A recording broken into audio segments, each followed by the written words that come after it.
La famille, j'espère que ça va. Je suis Claudine Aïcha Tsombo.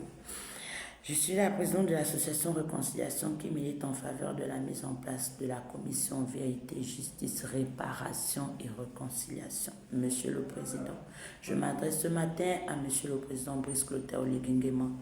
Monsieur le Président, en 2024, à l'ouverture du dialogue, vous avez dit que ce problème sera résolu par un président démocratiquement élu. Voici que vous avez été élu. Monsieur le Président, nous savons très bien que ce problème, comme vous l'avez si bien dit, ce genre de lutte-là ne se mène pas aussi facilement, ne se remporte pas aussi facilement. Monsieur le Président, ça fait 2 ans. Nous sommes déjà à la 3e année que vous avez pris le pouvoir. Ça fait près de 3 ans que nous sommes derrière vous. Nous savons que ça va prendre du temps.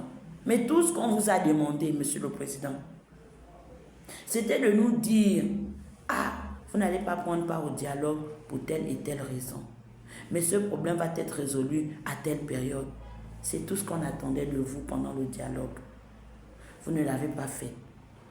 Vous êtes venu nous donner 1 minute de silence, chose que je remercie. Je vous remercie pour cette minute de silence, Monsieur le Président. Vraiment, je vous remercie pour cette minute de silence. Et je vous remercie parce qu'après que vous ayez dit que ce ne serait pas pendant la transition, mais par un président démocratiquement élu, nous nous sommes battus pour faire en sorte que les élections se passent bien, afin qu'un nouveau président occupe la présidence et puis emmène le Gabon dans un élan nouveau.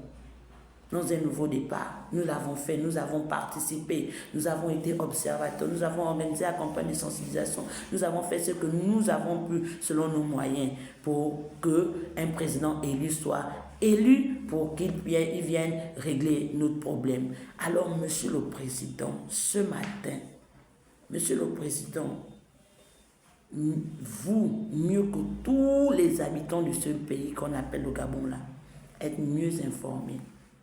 Alors vous savez de quoi je parle. Monsieur le Président, je ne suis pas folle. Monsieur le Président, je n'ai pas été abusée une fois. Dans ce pays-là, je l'ai été. Mais au Cameroun, je l'ai été. J'ai vécu dans la souffrance. J'ai vécu dans la souffrance. Oui. Une organisation des droits de l'homme avait envoyé 1 980 combien de mille, 16 000, près d'1 million. Au début, pour les 6 premiers mois, et je ne savais pas que j'allais mettre long. Par la suite, M. Gaspard Toutou m'a tendu la main, le seul Gabonais qui m'avait tendu la main. Tout ça, c'était dans l'espoir que dans bientôt, je vais partir. Mais ce n'était pas le cas.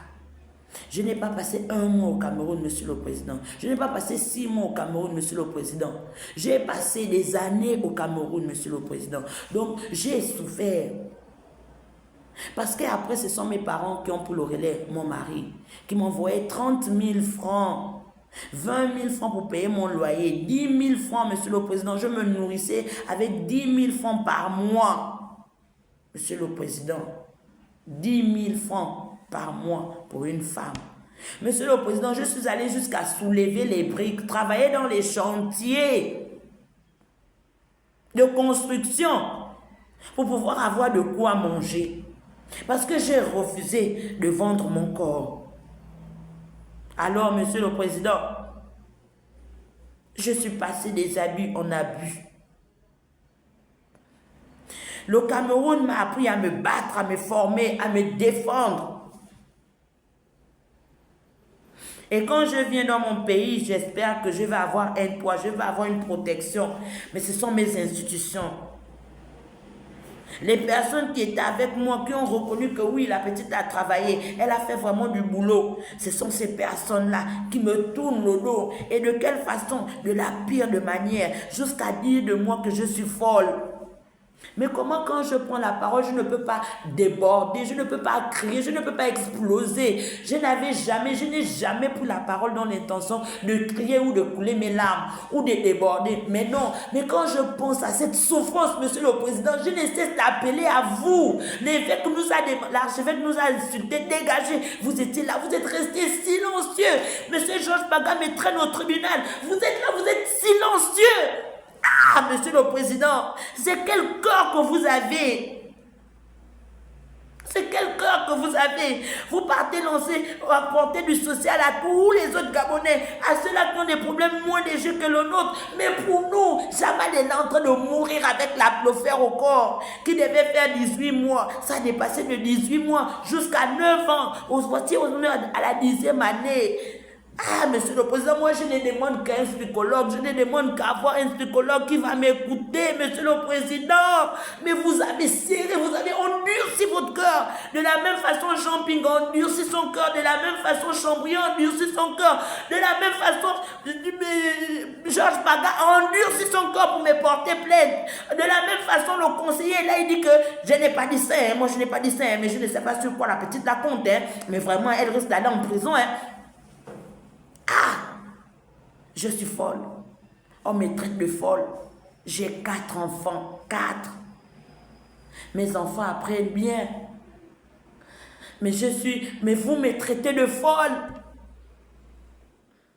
Pour quelque chose dont vous savez que ce qu'elle dit est vrai, du début jusqu'à la fin. Vous osez me traiter de folle. Ah!